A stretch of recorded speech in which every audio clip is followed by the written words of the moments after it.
Question please তাড়াতাড়ি। ওকে, নিচে আপনি। স্যার আপনার মতে কিশোরগঞ্জের মধ্যে ইংরেজির বেস্ট টিচার কে? আচ্ছা, এত ইটস এ ট্রিকি কোশ্চেন।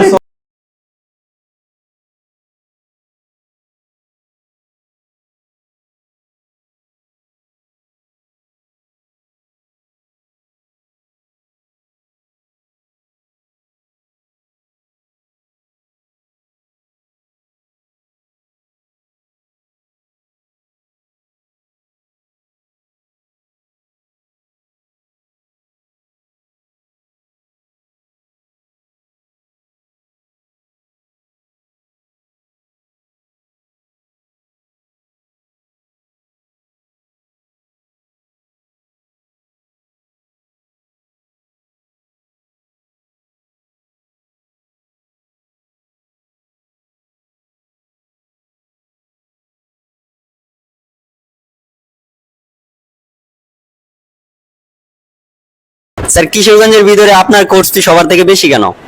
আচ্ছা, তো কোশ্চেন করছে, তোর নামটা কি জানি? মামুন। বাবু ভাই, অবশ্যই আমি মাল বেশি দিই, তাই হচ্ছে। ঠিক আছে। আপনি স্কুলে এবং কলেজ লাইফে আর কি কেমন স্টুডেন্ট ছিলেন? আচ্ছা, সুলি নান্দাল থানার এদিকে কেউ নেই? আচ্ছা, যাই হোক, আমি স্কুল লাইফে পাস করেছিলাম ক্লাস 1 থেকে ক্লাস 10 পর্যন্ত। ঠিক আছে। আমার স্কুলের নাম হচ্ছে কুশিয়ারা বিদ্যানিকেতন। ওকে। স্যার, আপনি এত অল্প বয়সে এত সফলতা অর্জন করেছেন, এর পেছনে মূল মন্ত্র কি এবং আমাদেরকে এই সফলতা অর্জন করার জন্য আপনি কি সাজেশন দেবেন? এবং এই যে আপনি এত অল্প বয়সে সফলতা পেয়েছেন, এটাকে আপনি কিভাবে দেখেন? ওটা হচ্ছে স্যার, আফরোজা সুলতানা। আচ্ছা, আফরোজা সুলতানা। আচ্ছা, আফরোজা সুলতানা আমাকে, আমি যেটা বুঝছি যে জিজ্ঞেস করছে আমি অল্প বয়সে কিভাবে সফলতা লাভ করছি, আমি এইভাবে করে পরিশ্রম করছি যে আজকে এখানে আসতে পারছি। এবং সবচেয়ে বেশি আমার যেটা সবচেয়ে বেশি মূল মন্ত্র ছিল যে জিজ্ঞেস করছে ও, আমি সেটা বলতেছি, আমার বাবা মার দোয়া ছিল। আর আমি অনেক গরিবের সন্তানই, আমার বাবা কৃষক।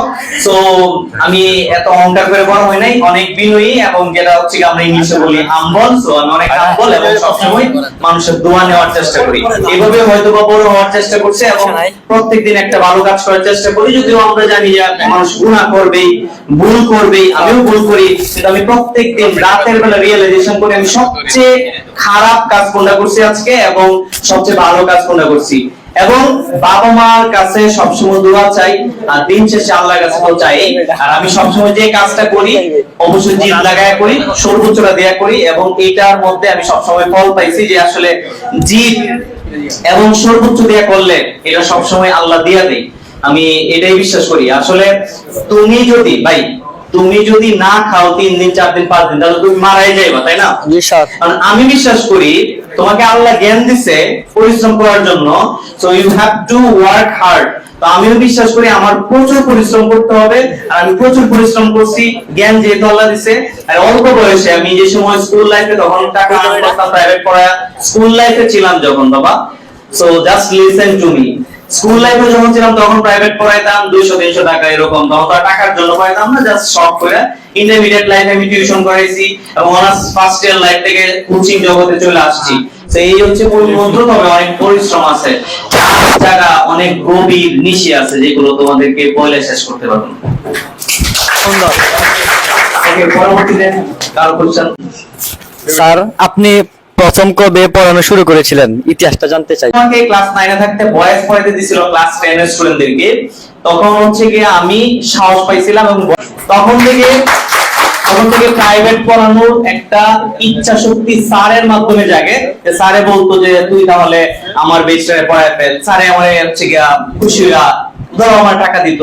স্টুডেন্টরা পরবর্তীতে আমার কাছে বাসায় পড়তে আসতো। তখন তো হচ্ছে কি আমি গ্রামে থাকতাম, গ্রামে স্টুডেন্ট ছিল আমার বন্ধু, নাম জুয়েল। জুয়েল আমার ফেসবুকে আছে, জুয়েল তুমি হয়তো দেখলে তুমি অবভিয়াসলি কমেন্ট করবা যাতে সবাই দেখতে পারে। ও হচ্ছে ক্লাস 8 এ থাকতে ফেল করছিল জেএসসি পরীক্ষা, শুনো। তো ও পরে আমার কাছে 300 টাকা মাসে প্রাইভেট পড়তো। জুয়েল আমার বন্ধু, আমি অনেস্টলি বলতেছি ভাই, সো ওই ছেলেটা আমার প্রথম স্টুডেন্ট ছিল, আমার বন্ধু। স্কুল লাইফে আমি যখন ক্লাস 8 এ পড়ি তখন আমি 9 এ উঠে গেছি, ও 8 এ ফেল করছিল। আমাদের প্রথম 2010 সালে জেএসসি পরীক্ষা শুরু হয়েছিল। আমি প্রথম পরীক্ষা দিয়েছিলাম, তখন জেএসসি পরীক্ষা হয়তো দিনে 2-3টা হইতো। আচ্ছা, নেক্সট কোশ্চেন। স্যার আপনার সবচেয়ে বড় শত্রু কি? আমার মনে করি আমার সবচেয়ে বড় শত্রু হচ্ছে আমার ইমোশন। এটাই আমি সবসময় এটা ভয় পাই। তো নেক্সট। স্যার আপনি শিক্ষকতার পিছনে কার কার ক্রেডিট আছে? আচ্ছা, আমার শিক্ষকতা হওয়ার পিছনে কার কার ক্রেডিট আছে? তো অবভিয়াসলি আমার ফার্স্ট ক্রেডিট হচ্ছে সুলতান স্যার, আমার স্কুলের ইংলিশ টিচার।